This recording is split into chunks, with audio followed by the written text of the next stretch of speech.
there guys, welcome back to the worst war machine channel on the internet. I'm Malorian, and again, welcome back to Malorian Weekly. Today, what we're going to be talking about is the WTC, the Warmachine World Team Championship, and how it's evolving. Now, with that, we're going to be talking about how it's evolving, and then talking about whether that's good or bad, and should we be doing what we can to either be preventing or helping this from happening. So I want to first start off by saying that this video is linked with the previous one I did. So the last one I did was talking about how privateer press should go digital. They should be embracing this new technology age and embracing the idea that people are more into video games and tablet games and looking at things like Magic Arena and then making another platform, not replacing what they have, but making another platform so you can actually play the game online, because that's the way things are going. And then you can have both available for whoever wants it.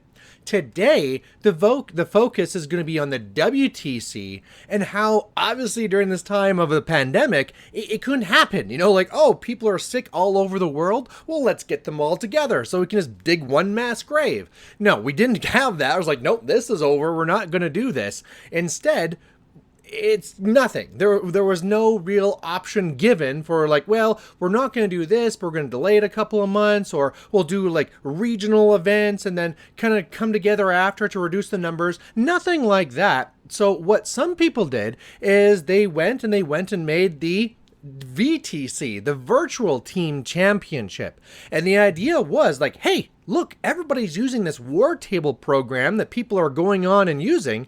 Why don't we use this to get people playing together? Then what we can do is still have all these different countries competing against each other, and then they're not getting each other sick. This is the perfect solution. Let's do it. Now, of course, they've had their own, rocky issues and hurdles to get over, but it's still on the way, and I'm still excited to see what happens with it. Now, I think one of the things we should do as we preface this going into this is, what are the benefits of the WTC? What is the real thing that we need to replicate and keep strong for anything that we're looking at an evolution of what we're doing right now? And I think the number one thing that we have to look at is the highest level of competition. It's one thing to be like, hey, buddy, come over to my place, we'll play a game in my garage, and it's me versus you. The next one is like, hey, there's a few people playing in my neighborhood. Let's just get together and have like, a little round robin type thing. Next level up, wow, there's a lot of people in my city. Let's get them together and let's see who's the best in the city, and we'll have a tournament. Then you can have ones for the whole country. And then, of course, obviously, the ultimate nature of that, unless we start competing with other planets, is who's the best in the world. Now, that is just an amazing way to take this. It really makes it so that you can spread the interest of War Machine across the world. I mean, who's the best person in your city? Well, you probably know because you've seen them play. You know who wins typically. But do you know if your best is better than the best in Germany, Australia, England, wherever? No, you have no idea. In fact, actually, that's a lie. Most people normally think that their own are the best, but how do you prove it? How do you test that? And then that's where this type of thing really makes that possible. So beyond everything else, the number one thing for the WTC is to act as this highest level of competition so that you're figuring out who actually is the best of where. I would say the number two thing that's the most important from this is going to be more so the advertisement that comes from this. The fact that there is this big like WTC to look at, well, that gives people a reason to invest into this. Like, okay, so I can play this game of yours, but what's really the highest level? What am I actually looking for? Well, actually, if you get really good, you can actually make your way into the WTC, and then people around the world will know about you. Or even if that's not yourself a goal, just knowing that, oh wow, this game is so organized and so in-depth and so competitive that there's worldwide tournaments. Wow, that gives a lot of validity to this game. Sure, sign me up. I want to learn how to play this game.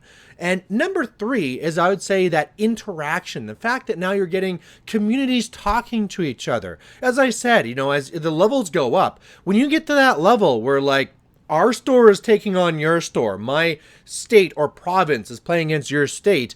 As you start joining these up and they're getting to talk to each other, it's a thing where not only is it just like getting to talk to people of, similar interests, it's also the idea that you're setting up these networks. You can now be talking to them more openly online. Maybe now you're staying in tune about other events that you're doing so you can go and attend more of these together. It's just great networking. So that's your big three. Highest level competition, the fact that it's like branding for the game, and number three, the networking. So with those in mind, why would we want to look at the WTC? How does that help these things here? Well, the number one is that highest level of competition. And I think we can look at this at a couple of different ways, but the very first one is just the idea that you can now actually get the best versus the best, because one of the things that we didn't talk about with the WTC is what's bad about the WTC. And there isn't a lot. I mean, it's not like it's poorly organized or anything like it's a fantastic event. But by far, the thing that is bad about the WTC is the cost. People around the world having to fly over and like to try and justify this. They're probably taking off like an extra week, 2 weeks to turn this into a vacation, and these things aren't cheap. We're not at the point where like, privateer press can come in and be like, I'm going to pay for all the top people to come together, right? Like, that's not the thing. These are people's wallets having to be opened up so they can go and try and compete at these things. And it's not like, oh, it's, $1,000. No, it is thousands of dollars. And it's to the point that some countries are now just like, I'm not going. Whether this year WTC was going to happen or not, Australia, who had won 2 years already, was like, you know what? We're not going because it's just too expensive. And we love Warmachine, we love the community, but for us to fly to where it's being held, we could be going to multiple other events. And I mean, more is just more, no matter how you slice it. And even if you look at that about where it's being held, for a while, the idea is, well, whoever won the last one is going to host it for the next year for people to try and take it away. And then they realized, no, because like what happens if like the States or something wins it, and then all of, say, like Europe and the rest of the world really has to fly over to North America? That's really expensive. Kind of like a best case and like trying to do the best for everyone. We should hold it somewhere in Central Europe where it's closer to the most people that play, and then that one team from Canada and the one team from North America, they can fly over, and then so it's not as bad when you price it out for everyone. Still a big cost, but it's a lesser of the two evils is what I'm trying to get at. So with that in mind, with how expensive it is and how some countries would not be taking part, we also have to keep in mind that some players are not taking part. We would like to believe that the people going to the World Team Championships are the best in the world, but I can tell you without a doubt that is not true. There are many, many great players that just do not apply to go to try and even join the WTC because they just can't afford it, right? Whether they just, look, I just don't have extra thousands of dollars lying around, or maybe they're just more financially wise and be like, well, again, I could spend thousands of dollars on this, or I could go to 3 other more local events and it's only like $1,000. It just kind of makes sense there. And so you're making it so that you're not getting the best of the best if you're doing that structure. But if you go to the virtual side, you are. There's nothing holding anyone back. As long as you can have a computer, you can go and you're ready and you're in. Fantastic. That's great.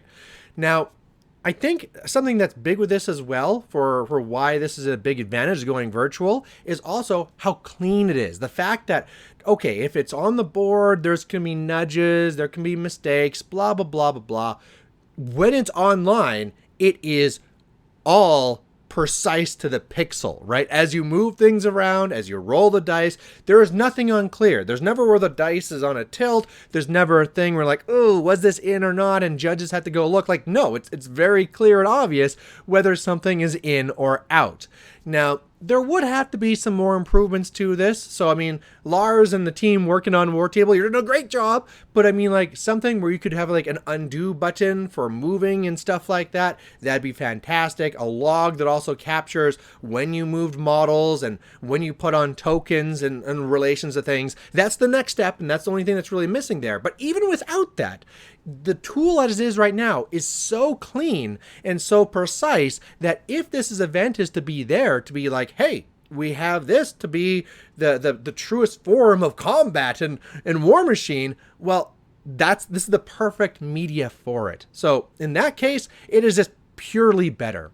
Now let's talk about broadcasting and sharing this out. Already there's a lot of people that will fly to there, that will, cover games and talk about games, and that's so good. Having that available so that people can check it out on Twitch, YouTube, wherever, and be like, wow, I can now see this top level play. I can now see what a best player is like, and getting that name out there and that branding, that is fantastic. Again, it's a cost, and it's a cost that people have to go in and like, I'm going to go there and not only have the equipment to do this, but fly me and all my equipment over there to record this. And it's a lot. WarTable, anybody can see it anywhere. If you have a game, there's a code to it. You can go in and you can see it. All of a sudden, the people needing to cover this game can do it from their own homes and be like, I don't need to fly there. I don't even need to have any equipment set up to record it. Okay, well, not only will that mean it so that these people can do that without that financial burden, well, you can bet if it's more available, that also means that more people are probably want to cover it, and the more people that cover it, the more broadcasting and branding that you get for this for the game. So that's just fantastic. Again, pluses, pluses, pluses. Again, you'd probably need to work something into the system a little bit more so that strictly this person's a player and can make changes, and this person's a spectator, and maybe there's different links. I don't know. But again, the base work is there for what you'd need it to be in a perfect sense, and it's already very much where you would need it to be at a base level already. So, okay, well, the big things there is that, okay, we have that, it's a perfect change for being the top level competition. It's a lot better for broadcasting. Well, what about that third one? And I think that before I get into that, I want to talk about that I had spoken to Mark, the person that was put together the VTC and was running it. And I said, look, I'm putting this together, this video. These are my reasons. I want to know what you think about this. And I'm not going to go, and he gave me a big long response, and I would love to actually just to read it or just post it down here below. I didn't get his permission, so I don't think I want to do that. Mark, if you'd like to, please put it down as a comment, and then I'll put it in the description after, just so I can know I have your okay. But really what he said is like, yeah, Malorian, for the things you're saying, you're making sense. You're getting the best of the best out there because now the financial structure is not there, so that's great. People are able to broadcast better. You can share these games. However, the biggest thing for him, and this is feedback I got from others too, because I talked to some other WTC players as well to get their feedback, is that the heart and the thing that the players love the most is the actual event itself. Going there, meeting these players, having a beer with them, going out to barbecue with them, that type of thing is their favorite thing. When they leave the tournament, the things that they remember of this tournament is, sure, okay, if you have like, oh, that time I had this crazy bad dice or something like that, but it's not really that competition mantra or just, priority that's in their brain. The biggest thing was the experience and seeing the places and seeing the people and the conversations they had. Now, sure, you're going to be still talking to them online, whether it's Discord, Skype, whatever. So you're still talking, but I mean, obviously the rest of it isn't there, and that real heart is gone. And we have to realize that that's a thing for the players. You're not getting that for everybody else. So as a percentage of the people involved, most of them don't get that benefit, and it's not a big loss, except for, again, that networking where they can set up those networks and set up other great things. Okay, then other people are missing out from that. But that's certainly a real negative, and I'm not going to say that it's not. When I talked in my last video about how privateer press should go digital, there was a lot of angry people saying like, no, I am in this thing so I can build models, so I can paint them, and so I can play with my friends. That hands-on part of the hobby is why I play that hobby. And that's great, and that's fine. And in that case, that's why I said there'd be two, there'd be both. You could play on the tabletop and you could hold models in your hand, or you could do it on the computer. It just opens it up to a whole new market. And I really feel that's probably actually what this could still be as well. I'm not saying, look, this VTC is going to make it so you're never going to get to go to Germany again. You're never going to go to Poland again. You're never going to go to Belgium again. Well, no, it just means that this WTC would now be virtual. You can still set up all those networks and be like, hey, just so I know, like, what type of events you have. Oh, you do this? Yeah, I might want to fly in sometime. So if you want to fly in for an event, these things are still happening all around the world. There's still big conventions happening everywhere. And so you can go to the Welsh Masters, the whatever you want to do, and get that in-person ability. That option is not taken away. It's just shifted so that you don't do it for this World Team Championship, and now you pick and choose and go to the one that you have the most interest in, and that more so is the most financially viable to you. So I think when you look at that perspective, the three things we're trying to do, make this for the best of the best, highest level competition, making it so this is branding and sharing, and then number three, the networking. I think this can still all be there, and this can still all work. And I think the biggest thing that I want to see from this is how this first Virtual Team Championship actually runs. The fact that people are able to go in right now and they're loving WarTable, the whole old complaints about, like, you know, tokens are problematic. Those things are fixed. It's a technology fix. Games take too long. As people get more used to it and use the shortcuts, now the length of the game is not like 4 hours. It's more like a regular 2 hours, like a regular game.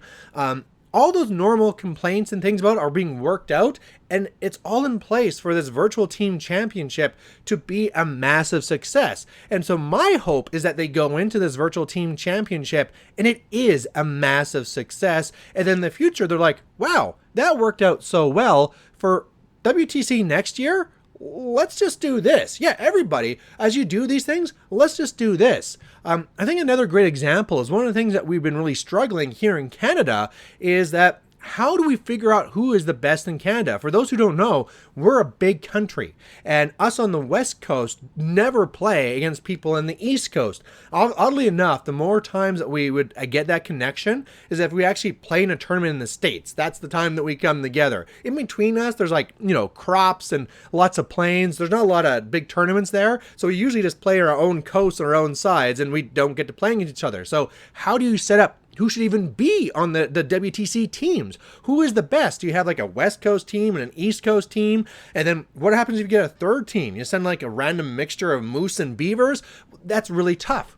Now, in this world of WarTable, well, why don't we do that? When we're trying to figure out who the best players are, why don't we just go and start doing these larger virtual team championships to figure out for even ourselves who's going to be the best in Canada, so we can figure out who should be going to the WTC. And again, if that WTC is a virtual TC, well, then it's just all ready to go.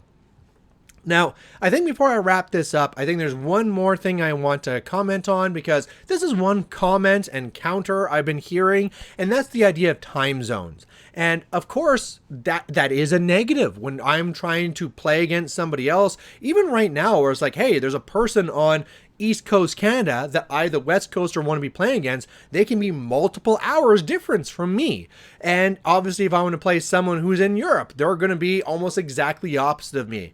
And to me, I think that's something where I want to realize that's a problem that exists. However, it's a problem that doesn't exist. And the reason why I say that is because the WTC happened. People left their time zones and they specifically played at those times. If you want to do these things, you can make them happen. Night shifts exist. It's so easy just to shift your times where it's like, okay, this day is allocated to tournament. Whether the games are happening in this block of time or this block of time, you just make that work. And I mean, sure, you can try and find a time zone that works for everybody, split, whatever. But I mean, look, that's not a negative of going to virtual. That's just a negative of having a world where there's not always the sun at all sides. It's whether you're flying to a tournament or whatever, if you're playing with somebody that's not in the same sun zone as you, guess what? That's going to be something. So I want to nip that in the butt because I know that one always comes up. But again, I don't want to be a negative thing about this. This should be positive. I don't want this to be seen as an attack on the hobby. I'm not trying to say I don't want you painting, building, hands-on, going for beers, going for barbecue. I want that part of the hobby to thrive and be strong. I just see this opportunity for us to connect in a larger global scale a lot more efficiently. And this opportunity is now being stressed and presented to ourselves because of this pandemic. And instead of us seeing this as like a second worst option, I think we should really be embracing it and seeing it as a very bright and potential future. So there you have it. There's my rant on how the WTC is evolving. And I really think that we should be supporting this VTC. So figure out if somebody local from your country area is going and support them. And let's get that excitement up. So otherwise, there you have it. Any more comments, put down below. And otherwise, we'll catch you later. Bye.